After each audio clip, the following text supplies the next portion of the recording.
everybody for the first symposium called The Brain Work. We are going to start. Friends, did you know that there are two ways of thinking? Yesterday I was reading about and I found that, for example, if you look at this photo, what do you instantly know about her? She is angry.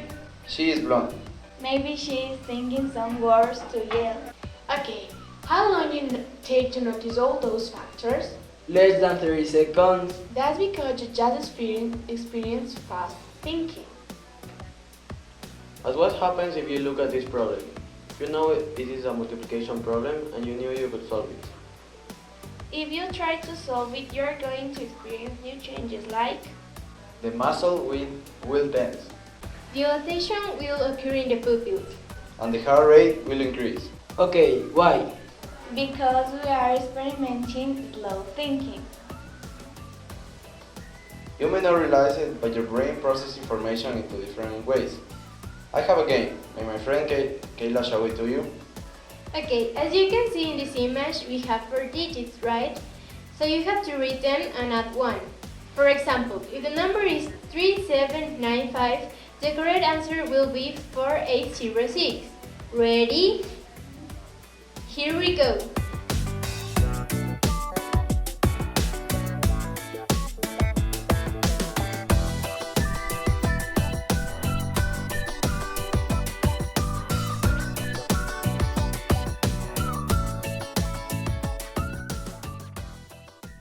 It will be harder if you had to add 2 or 3 to each digit, but as you are so focused on the exercise, you didn't notice that the color of the text changed and the number of the cards changed when they are off the side. Okay, but what's going on? System 1 is trying to act as quick as possible, which is beneficial in everything in life, because in every activity we require a full mental effort. Imagine in yourself say, move your left arm, move your right arm. It could be exhausting. Knowing this also allows us to understand that not all of our first impressions are the correct ones. Because if we need to memorize these following slides, we are instantly going to read A, B, C until 13, 14. But our brain, without doubt, unconsciously create a context that will read A, 13, C, and 12, B, 14. This occurs because System 1 quickly generates an answer based on previous experience. In this case, you have likely learned to combine letters with letters and numbers with numbers.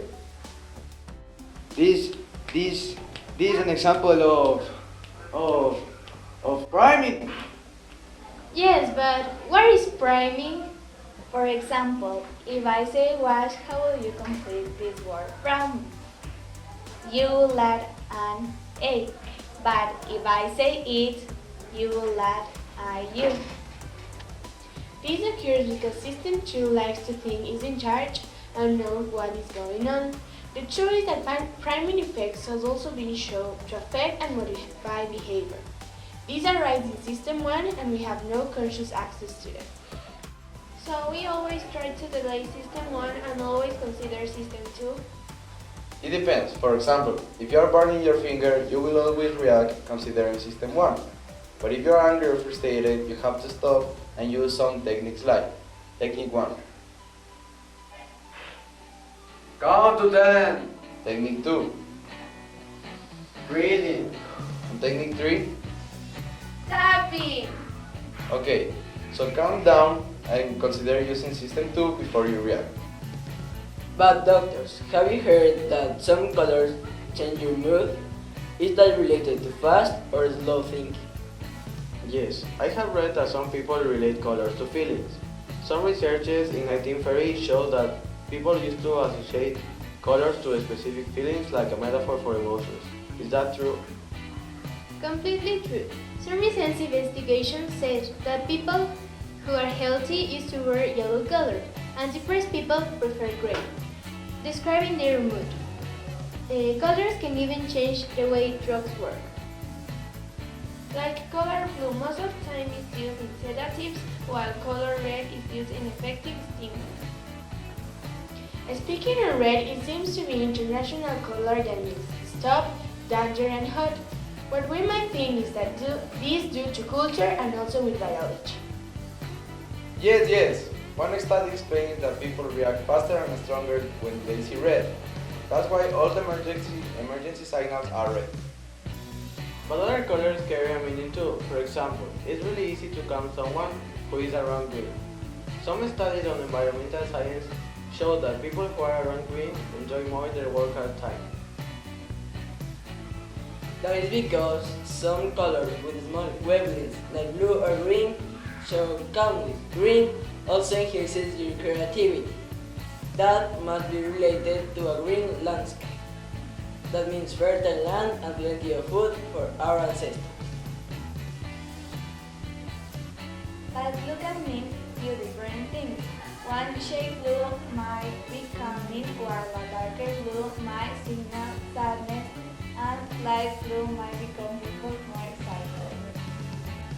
The reason is because blue acts on your biological clock. On a bright sunny day, the sky is blue and blue, telling us to be awake. This is one of the reasons why the blue light of your laptop and phone screen can keep you awake at night. And according to business, that's why color blue is used on the most social networks, like Facebook, and yellow with food, that is related with happiness. But talking about Facebook, what do you know about Facebook? It's a social network. Who creates Facebook? Mark Zuckerberg. What is the uses of Facebook? Send messages. Share photos. What is the opposite of Facebook? LinkedIn. What do you know about LinkedIn? It's a social network for professionals. I'm talking about McDonald's. What do you know about McDonald's? It's a fast food restaurant. Who created McDonald's? Richard and Maurice McDonald. What happens if you eat a lot of McDonald's? You can have overweight. And what is the opposite of McDonald's? So we're not green. What do you know about Go Green? It's a healthy restaurant. Salad. Thank you. What happiness is related to some neurotransmitters, isn't it? Those chemicals that our brain produces are amazingly complex. They are called neurotransmitters that are the ones that influence in how we think and feel about the world. They are grouped in two, excitatory and inhibitory. And an all good reminder is that everything psychological is also biological. According to Dr. McGuire, happiness is controlled by 4 neurotransmitters that are Endorphin, which is in charge of pain, control, and pleasure. We realize endorphin when we fall in love, enjoying a good pizza or a piece of bread. Serotonin, that is in charge of controlling your mood, hunger, and sleep. Low amounts of serotonin are linked to depression. And dopamine is another neurotransmitter that is involved in paying attention, movement, and pleasurable emotions. Some excess of dopamine is known as some kinds of addiction. Later, we are going to talk about oxytocin. Wait, Kilita. But you said something about addiction. What kind of addiction? Addiction. This doesn't involve any substance. It can be released to involve reactions like professional or sport addiction. Sports addiction? People seem to love stuff like bungee jumping or skydiving. But what draws them to a scary life experience? Are they addicted to extreme sports? Let's consider some examples. Last month, Dean Potter, a celebrated extreme sportsman and friend, Graham Hunt jumped of a 2,285-meter cliff in Yosemite National Park, with only one goal, winning seats flying through the rocky cliffs before parachuting after taking. 4 of them crashed and died. At least 357 people have died from bungee jumping, which is an acronym for buildings, Athenas, spans such as bridge, air, cliffs, and mountain jumps. This means that extreme sports people use every places to jump, wearing a wingsuit, a parachute, or both. Porter used to call bungee jumping a death consequence experience. More than 800 people have died climbing the mountains of Nepal, including the Everest. 442 from skydiving, scuba diving sees 80 deaths annually, and even skateboarding with 30 deaths in 2012. So why do people continue doing those sports? Aren't we all programmed to survive? So why do we risk death? Psychologists believe we perform a risky behavior because of our immune response. Some medical research says that this is made with the brain reward system. And the scientists also say that this is made with extreme sports practice. Fear is an important immune response to perceive them, and your body's top priority is to preserve itself. Due fear is a way to motivate it to do so.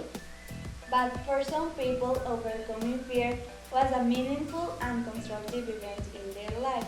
Of course, they still experience fear, but it's not seen as a negative, but rather a positive experience, and unfortunately, it's not easy for general population. What we can do is to look inside how chemicals in our brain surrounding fear go on to affect our behavior. When jumping from an airplane or free climbing up a cliff, an almond-shaped set of neurons called the amygdala releases some neurotransmitters which quicken our heart and prepare our body to fight. During this fear response, our brain releases a large amount of dopamine, a powerful chemical produced by our brain. This is also connected to recollection of terror and remember things we are afraid of. High amounts of dopamine releases are associated with drug abuse and addiction, as we talked before, which is how athletes and enthusiasts often provoke this fear response in them, experiencing fear of death and the natural high they get from dopamine release. But the problem is the brain can get too used to high levels of dopamine, and thus, more extreme events have to be performed to enjoy day-to-day life. This is called sensation-seeking behavior, and describes the heavy use of drug addicts. A 2004 study compared ecstasy users to bungee jumpers and found similar sensations, seeking brain chemistry.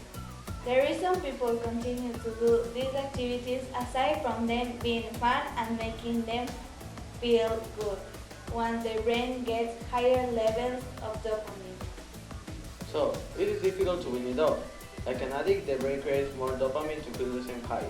At the end, the risk and reward are real and people can alter their brain chemistry. But now, what happens to people who live in a busy world with unending work and responsibilities? They are addicted to a kind of job. The stress they are experimenting are taking the best of them. How is it bad for us? Can stress actually kill us? From a biological perspective, stress makes perfect sense. For example, if you're getting chomped on by a bear, your stress hormones react as fast as they can, making you able to run as fast as you can. But it finds out that your mortgage, unemployment, and looming exam all trigger the same response stress in your body. In this case, humans seem to find an outreach for this event by producing hormones that make your heart pound, stomach contract, and muscles tense. In Japan, they have a term, karoshi, would literally translate to death from overwork. Nowadays, this overworking epidemic is affecting healthy people because they die from heart attacks and strokes. But how stress produces this?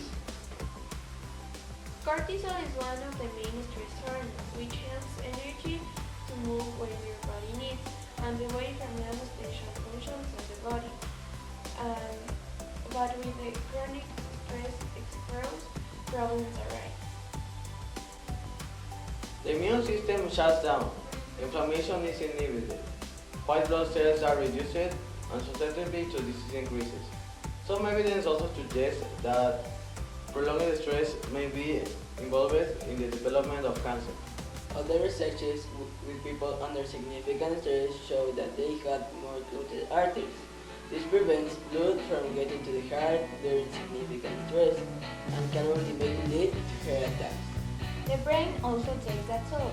When looking at a mice exposed to stress, we can see dramatically smaller cells with fewer branches extensions than the normal one. This is particularly prevalent in the area associated with memory and learning. So stress may stir up some memories from those wonderful old nights that season. Huge amounts of stress and sleep deprivation can make it increasingly difficult to remember things we want. But not all hope is lost. As you remember the happy chemicals, another hormone is known as oxytocin that helps to relax your blood vessels from stress and even regenerates the heart from damage. So how do we get more oxytocin? This is sometimes called the cuddle hormone because it releases while having a social interaction or caring for others. Some research explains that people who spend more time with others create a buffer or resilience to stress. So when life gets the best of you, just remember, don't go it alone. Spend more time with those you love, it may just save your life. Love. Really? Is any biologic perspective about love? Now though, it is intertwined with the evolutionary survival of our species. After all, you come from an unbroken line of organisms that split into two. Sadly, if you fail to have children, this perfectly straight to a halt. But when we are driving to reproduce, we also are driving to maintain our offspring survive. So we associate love with the heart. The real magic occurs inside the brain. Some investigations have found that the brain of somebody in love looks awfully similar to one on cocaine.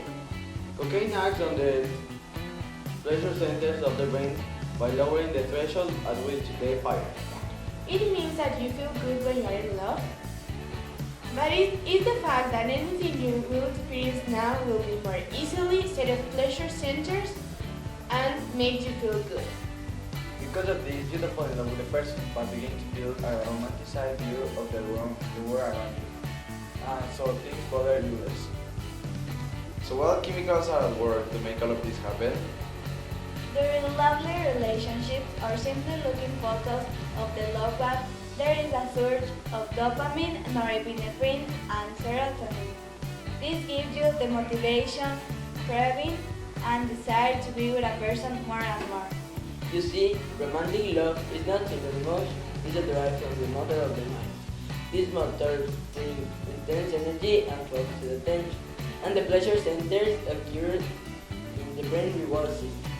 Also, studies have shown to people who are in love have low levels of serotonin, which means to cause our obsession during early love.